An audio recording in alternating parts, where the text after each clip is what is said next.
Efésios capítulo 1, a partir do verso 19, o apóstolo Paulo ele está fazendo uma oração à igreja de Éfeso e ele fala sobre conhecermos o poder de Deus. Efésios 1:19 diz: "E qual a excelente grandeza do seu poder sobre nós, os que cremos, segundo a operação da força do seu poder." Paulo, no contexto deste capítulo, ele tem tratado da nossa herança.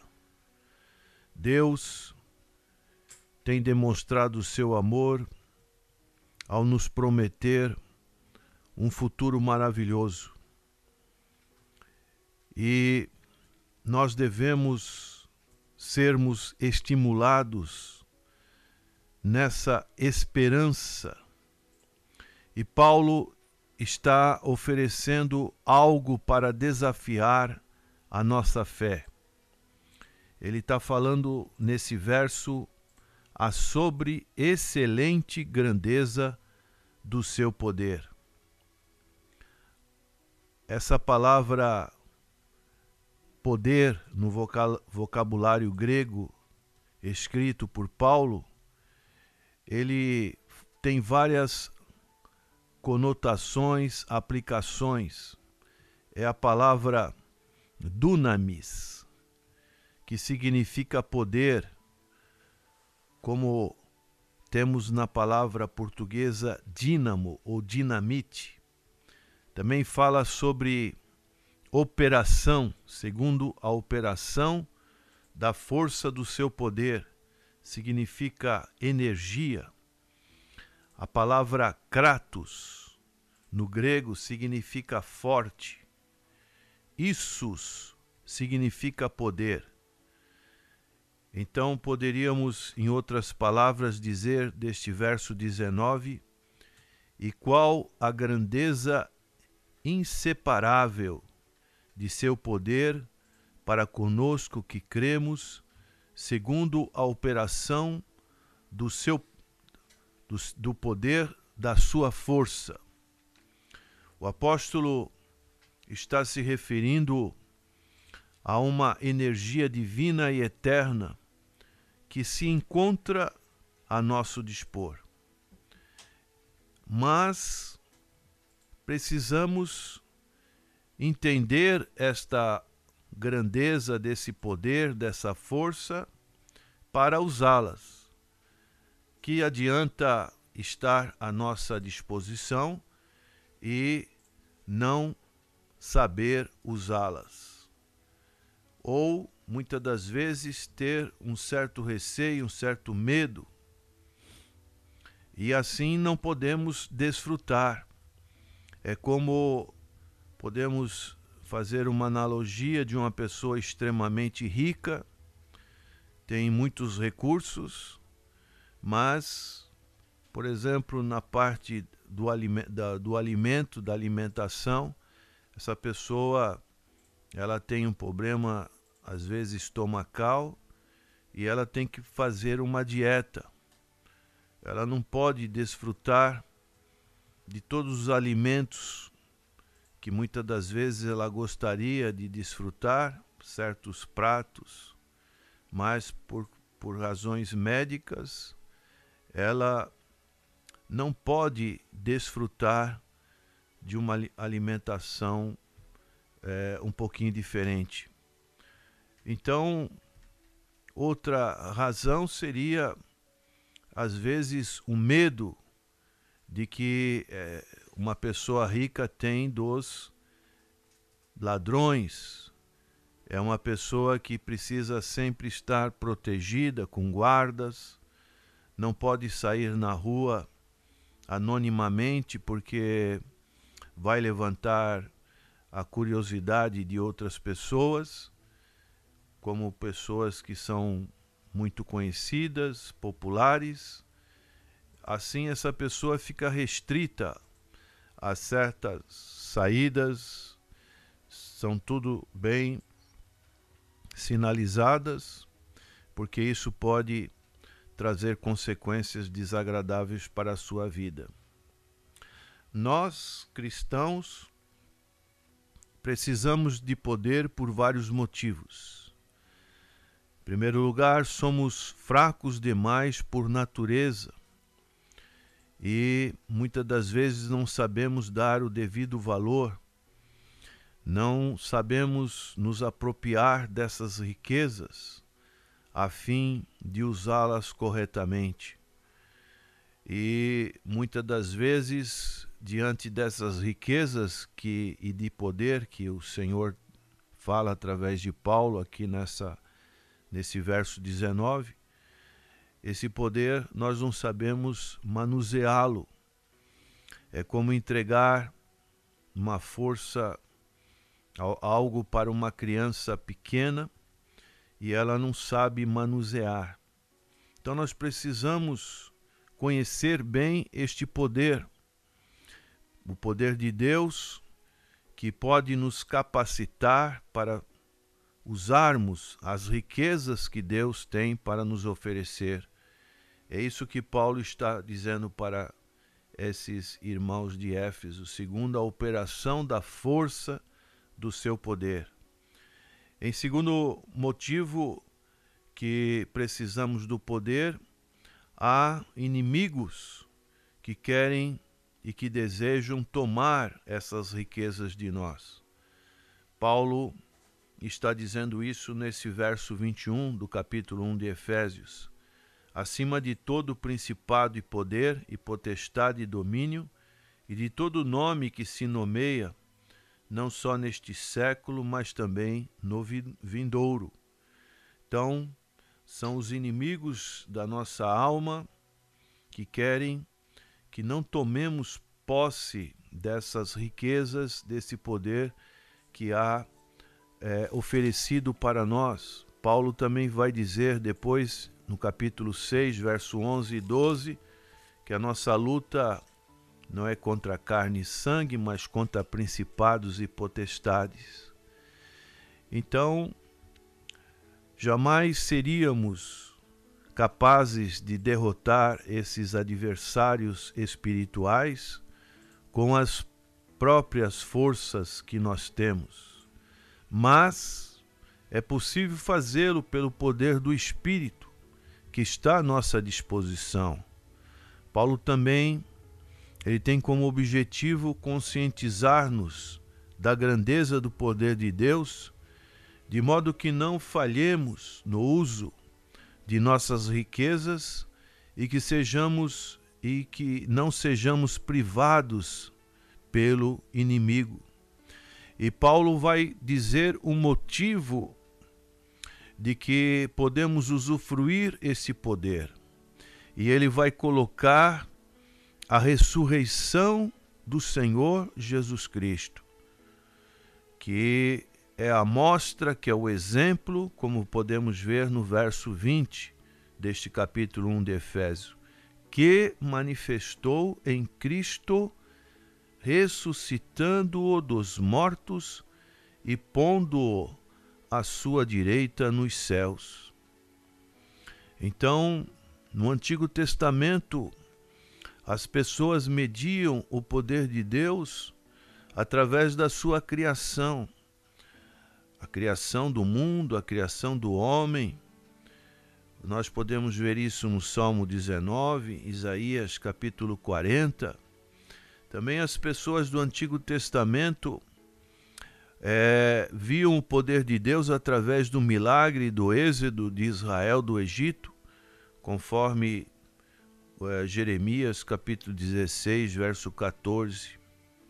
E hoje, como podemos medir o poder de Deus? Muitas pessoas falam a seguinte frase: nessa igreja não tem poder. Este homem, este pastor não tem poder. Isso é certo de ser falado? Isso é algo que está totalmente contrário à palavra do Senhor. Nós vemos nessa porção que estamos meditando como funciona o poder de Deus. O poder de Deus não pode ser mensurado através de emoções, de certas pessoas que se auto-intitulam poderosas. Então precisamos ter um entendimento bíblico a respeito dessa manifestação do poder de Deus que está à nossa disposição, sim, e que precisamos saber usá-lo.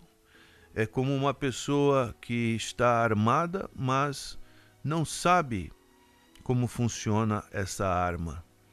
E assim, Paulo está dizendo que hoje nós podemos medir o poder de Deus através do milagre da ressurreição do Senhor Jesus Cristo.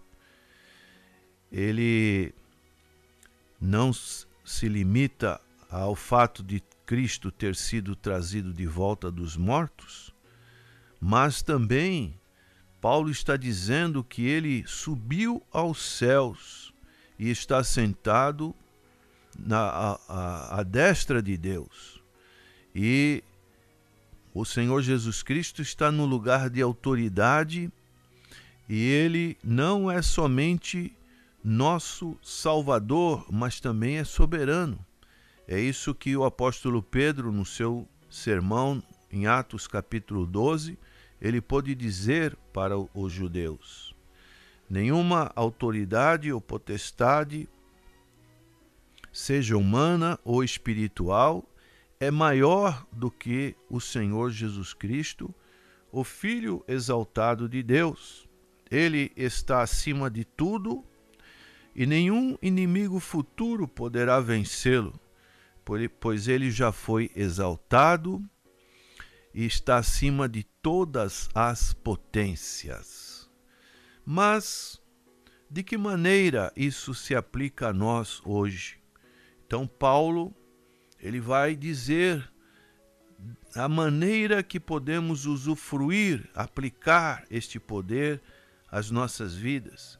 E isso Paulo vai falar nos versos 22 e 23. E sujeitou todas as coisas a seus pés, e sobre todas as coisas o constituiu como cabeça da igreja, que é o seu corpo, a plenitude daquele que cumpre tudo em todos. Então, pelo fato de sermos cristãos, pelo fato de termos o Senhor Jesus Cristo como Senhor e Salvador nosso, pelo fato de fazermos parte da sua igreja, que é o corpo de Cristo. Então hoje, infelizmente, muitas pessoas não congregam, não têm raízes, não fazem parte de uma membresia de uma igreja. Isso está totalmente fora dos propósitos de Deus, dos propósitos que nós encontramos nas Sagradas Escrituras, porque aqui, se fazemos parte da igreja, que é o corpo de Cristo, podemos ver que Jesus Cristo é o cabeça. Isso significa que existe uma ligação viva entre o povo de Deus, que é a igreja do Senhor, e o Senhor Jesus Cristo. Então, o cabeça, que é Cristo, controla todo o funcionamento adequado. Como é triste, vemos dentro da igreja pessoas querendo competir umas com as outras. Se nós estamos numa mesma causa, é como uma equipe, por exemplo, uma equipe de futebol, ela tem que ser unida para ter vitórias, ela tem que estar no mesmo objetivo, com o mesmo sistema de funcionamento. E, infelizmente, isso não acontece no povo de Deus. Um querem puxar o tapete do outro, querem competir, E essas situações são situações que trazem deficiências, trazem paralisia para o corpo do Senhor Jesus Cristo. E esse funcionamento com a cabeça, ele se torna irregular, ele se torna dividido. E a casa dividido, como o Senhor Jesus disse, ela não subsiste. Mas quando existe uma ligação entre Cristo e os demais componentes do corpo, que é a igreja, isso funciona de uma maneira espetacular. E o crescimento, ele é algo que acontece naturalmente, como nós podemos ver na igreja primitiva, em Atos capítulo 2, a partir do verso 40. A cada dia o Senhor acrescentava o número daqueles que haveriam de serem salvos. Então, nós somos ligados a Cristo por meio do Espírito, como membros do seu corpo. Isso significa que temos parte em sua ressurreição. Aqui está o poder da igreja, prezados ouvintes e irmãos. Poder da ressurreição do Senhor Jesus Cristo e também da sua ascensão e da sua exaltação. Este é o principal motivo de poder que Paulo está nos informando aqui. Também nós agora nos encontramos, se temos esse poder que Paulo estava desejoso que houvesse naqueles cristãos e aplicando para nós, também nos encontramos assentados nos lugares celestiais. É o que ele vai dizer no capítulo 2 de Efésios, verso 6. E nos ressuscitou juntamente com ele e nos fez assentar nos lugares celestiais em Cristo Jesus. E todas as coisas estão debaixo dos seus pés. Não é de se admirar que Paulo deseja que saibamos da suprema grandeza do seu poder para com os que cremos. Sem esse poder, não é possível lançar mão da nossa grande riqueza em Cristo. Por intermédio de Cristo, que ressuscitou e subiu ao céu, o poder do Espírito Santo encontra-se à disposição de todos os cristãos que, pela fé, recebem esse seu poder para com os que cremos. É o que Paulo disse no verso 19. Os que cremos. Será que você tem crido e crido de uma maneira correta? A graça provê as riquezas, mas é a fé que se apropria delas, conforme Efésios capítulo 2, verso 8 e 9. Porque pela graça sois salvos por meio da fé. Isto não vem de vós, é dom de Deus, não vem das obras, para que ninguém se glorie.